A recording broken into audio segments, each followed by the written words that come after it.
and a parent enrolling her child in the centre. First, you have some time to look at questions 1 to 6.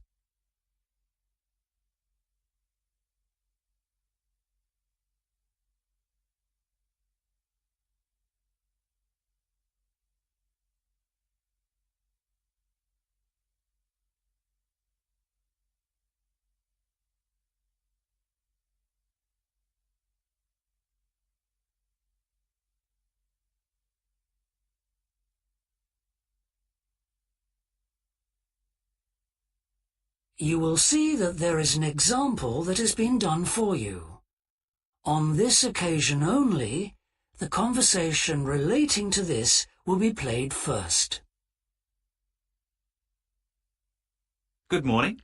Welcome to the Early Learning Childcare Centre. How may I help you? Hi, I spoke to you last week about enrolling my daughter for next year. Oh, yes. I'll just get some details from you. So, you're her mother? That's right. And can I have your name? It's Carol. Carol Smith. The parent's name is Carol Smith. How may I help you?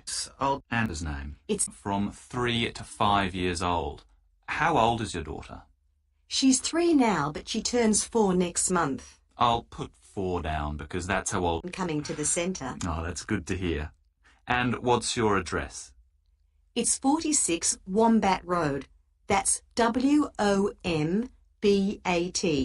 Woodside 4032. And what's the phone number? Oh, it's 33... Decided on the days you would like to bring your daughter here? I'd prefer Monday and Wednesday if possible. I'll check. Monday's fine, but I think the centre is already full for Wednesday. Yes. Sorry, it seems to be a very... Oh dear. I suppose Thursday would be all right because she has swimming on Friday. OK, got that. Because a lot of parents work, we do offer flexible start and finish times. We're open from 7:30 in the morning until 6 o'clock at night. What time would you like your daughter to start? I need to get to work in the city by 9, so I'll drop her off at 8:30. You're pretty close to the city here, so that should give me plenty of time to get there. That's fine. Now, we also need to decide which group she'll be in. I need to get to work in the city by 9, so I'll drop her off at 8:30. You're pretty close to the city here, so that should give me plenty of time to get there. That's fine. Now, we also need to decide which group she'll be in. We have 2 different groups, and they're divided up according to age. There's the green group, which is for 3 to 4-year-olds, and then there's the red group, which is for 4 to 5-year-olds. She's quite mature for her age, and she can already write her name and read a little. Well, I'll put her in the red group, and we can always change her to the green one if there are any problems. That sounds fine. OK, let's move on to meals. We can provide breakfast, lunch and dinner. As she's finishing pretty early, she won't need dinner. Will you give her breakfast before she comes? Yes, she'll only need lunch. Before you hear the rest of the conversation, you have some time to look at questions 7 to 10. I'll make... Right. OK. What information do you need? Just the name and number of a friend or family member we can contact in case we can't get hold of you at any time. OK. That'd better be my sister, Jenny Ball, 346... Child's aunt? Thing you'd like to ask? What about payment? How much are the fees each term? Well, for 2 days and the hours you've chosen, that will be $450 altogether. OK, and do I have to pay that now? No, we send out invoices once the children start at the centre. You can choose to pay at the end of each term, or we do offer a slightly discounted rate if you pay every month. Oh, I'll do that then. I find it easier to budget that way, and I'm not used to the term dates just yet. Good. It makes it a lot simpler for us as well. Well, that's everything. Would you like me to show you around the centre? We can go. That is the end of section 1. You now have half a minute to check your answers.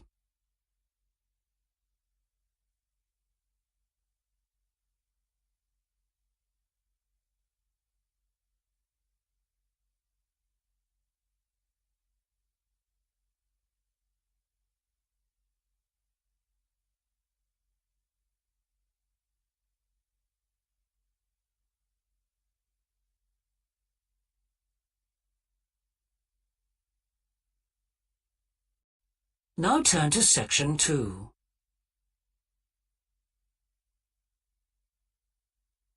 Section 2. You will hear a woman called Alice, and you have some time to look at questions 11 to 15.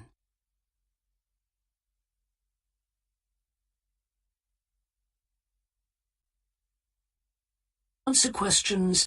Trust. Dolphins in seas all around the world. It tries to raise people's awareness of the problems these marine creatures are suffering because of pollution and other threats. It started 10 years ago, and it's one of the fastest growing animal charities in the country, although it's still fairly small compared with the big players in animal protection. We're particularly proud of the work we do in education. Last year, we visited a huge number of schools in different parts of the country, going round to talk to children and young people aged from 5 to 18. In fact, about 35% of our members are children. Oh. The charity uses its money to support campaigns, for example, for changes in fishing policy and so forth. It hopes soon to be able to employ its first full-time biologist with dolphin expertise to monitor populations. Of course, many people give their services on a voluntary basis, and we now have volunteers working in observation, office work and other things. I should also tell you about the award we won from the Charity Commission last year for our work in education. Although it's not meant an enormous amount of money for us, it has made our activities even more widely publicised and understood. In the long term, it may not bring in extra members, but we're hoping it'll have this effect. Is it possible to see dolphins in UK waters? Yes, in several locations. And we have a big project in the east part of Scotland. This has long been a haven for dolphins because it has very little shipping. However, that may be about to change soon because oil companies want to increase exploration there. We're campaigning against this because although there'll be little pollution from oil, exploration creates a lot of underwater noise. It means the dolphins can't rest and socialise. This is how I became interested in dolphin conservation in the first place. I had never seen one, and I hadn't been particularly interested in them at school. Then I came across this story about a family of dolphins who had to Have some time to 20. Want to find out what they can do to help. You mentioned the Adopt a Dolphin scheme. Can you tell us about that? Of course. People can choose one of our dolphins to sponsor. They receive a picture of it and news updates. I'd like to tell you about 4 which are currently being adopted by our members. Moondancer, Echo, Kiwi and Samson yet been sighted by our observers, but we remain optimistic that he'll be out there soon. All by our observers, but Echo is being rather elusive this year and hasn't yet been sighted. Unfortunately, Echo is being rather elusive this year and hasn't yet been sighted by our observers, but we remain optimistic that he'll be out there soon. All the others have been out in force. Samson and Moondancer are often photographed together, but it's Kiwi who's our real character, as she seems to love coming up close for the cameras, and we've captured her on film hundreds of times. They all have their own personalities. Moondancer is very elegant and curves out and into the water very smoothly, whereas Samson has a lot of energy. He's always leaping out of the water with great vigour. You'd probably expect him to be the youngest. He's not quite. That's Kiwi. But Samson's the latest of our dolphins to be chosen for the scheme. Kiwi makes a lot of noise, so we can often pick her out straight away. Echo and Moondancer are noisy too, but Moondancer's easy to find because she has a particularly large fin on her back, which makes her easy to identify. So, yes, they're all very different. 2.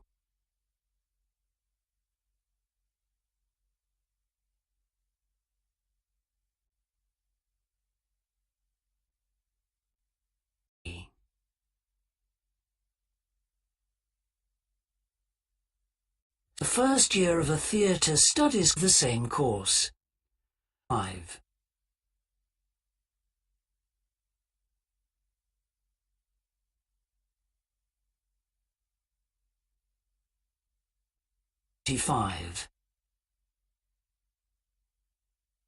Hi, Rob. How's the course going? Oh, hi, Mia. Yeah, great. I can't believe the first term's nearly over. I saw your group's performance last night at the student theatre. It was good. Really? Yeah, but now we have to write... Well, what was your starting point? My grandfather was a doctor before he retired, and I just based it on him. Okay, but how? Did you talk to him about it? He must have all sorts of stories, but he never says much about his work, even now. He has a sort of authority, though. So, how did you manage to capture that? I'd visualise what he must have been like in the past when he was sitting in his consulting room listening to his patients. Okay, so that's what you explain in your report. Right. Then there's the issue of atmosphere. So, in the first scene, we needed to know how boring life was in the doctor's village in the 1950s. So when the curtain went up on the first scene in the waiting room, there was that long silence before anyone spoke. And then people kept saying the same thing over and over, like, cold, isn't it? Yes, and everyone wore grey and brown and just sat in a row. Yes, all those details of the production. And I have to analyse how I functioned in the group, what I found out about myself. I know I was so frustrated at times when we couldn't agree. Yes. So did one person emerge as the leader? Sophia did. That was okay. She helped us work out exactly what to do for the production, and that made me feel better, I suppose. When you understood what needed doing? Yes, approach. Like what? Well, she found these articles from the 1950s about how relationships between children and their parents, or between the public and people like bank managers or the police, were shifting. Interesting.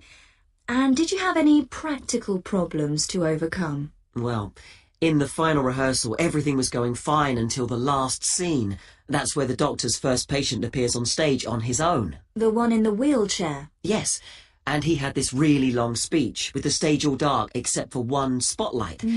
And then that stuck somehow, so it was shining on the wrong side of the stage. But anyway, we got that fixed, thank goodness. Yes, it was fun. For one spotlight. And then that stuck somehow, so it was shining on the wrong side of the stage. But anyway, we got that fixed, thank goodness. Yes, it was fine on the night. Before you hear the rest of the discussion, you have some time to look at questions 26 to 30. But while you're here, Mia, I wanted to ask you about the year abroad option. Would you recommend doing that? Yes, definitely. It's a fantastic chance to study in another country for a year. I think I'd like to do it, but it looks very competitive. There's only a limited number of places. Yes. So, next year, when you're in the second year of the course, you need to work really hard in all your theatre studies modules. Only students with good marks get places. You have to prove that you know your subject really well. Right. So, how did you choose where to go? Well, I decided I wanted a programme that would fit in with what I wanted to do after I graduate.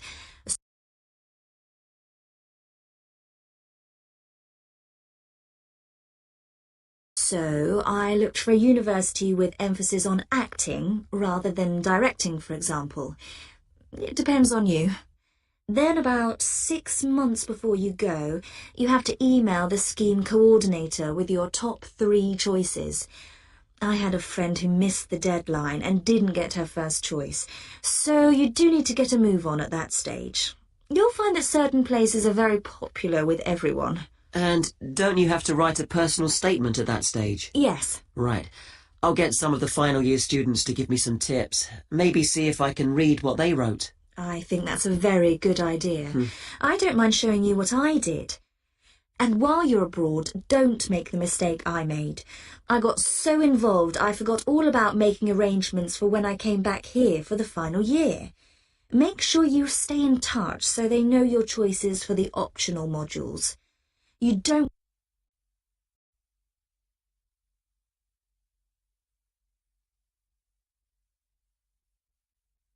Regulatory focus theory.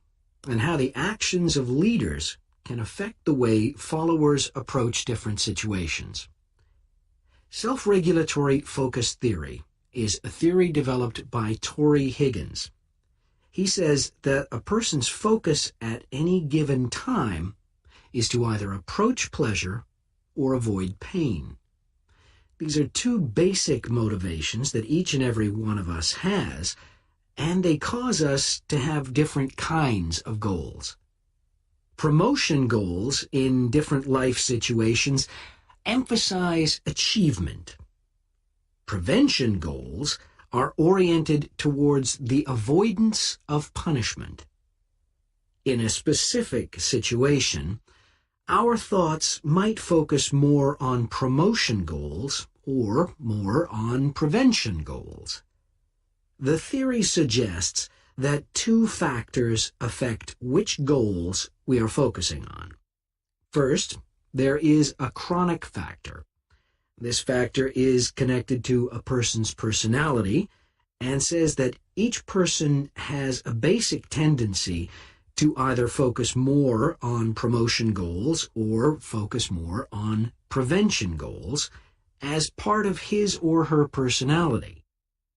Second, there is a situational factor, which means that the context we are in can make us more likely to focus on one set of goals or as part of his or her personality.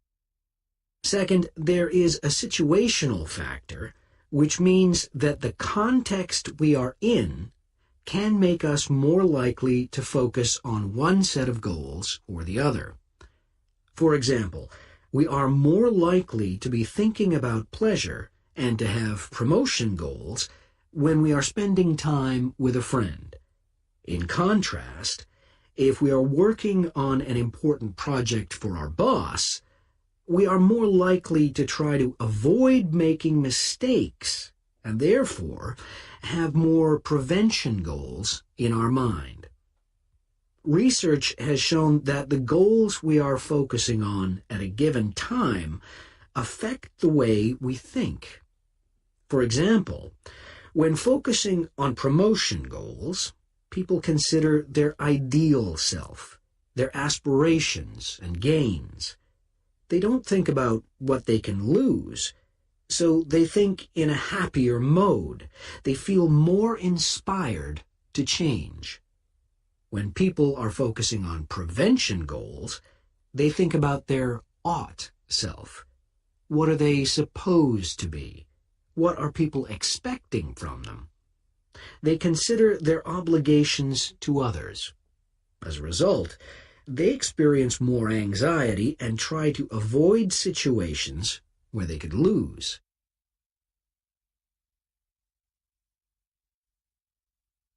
Now that I have talked about the two focuses and how they affect people, I want to look at the idea that the way leaders behave, or their style of leading, can affect the focus that followers adopt in a specific situation.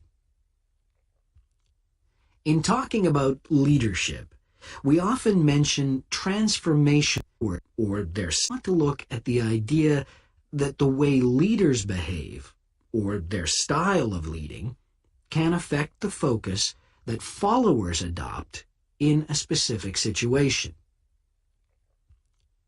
In talking about leadership, we often mention transformational leaders and transactional leaders. Transformational leaders, when interacting with their followers, focus on their development. In their words and actions, transformational leaders highlight change. Their speech is passionate and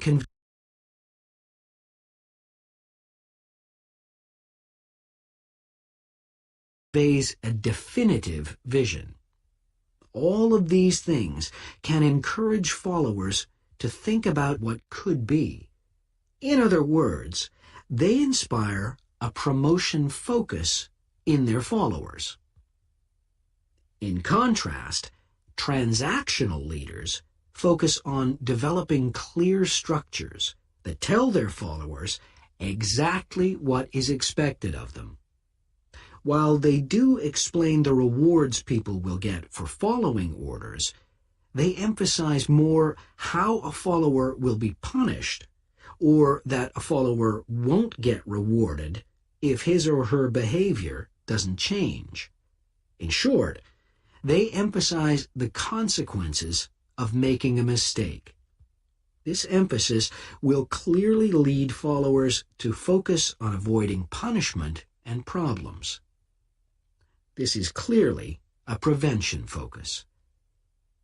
In conclusion, it is important to understand that one focus is not necessarily better than the other one. For a designer who works in a field where a lot of innovation is needed, a promotion focus is probably better. In contrast, a prevention focus, which causes people to work more cautiously and produce higher quality work, might be very appropriate for a job like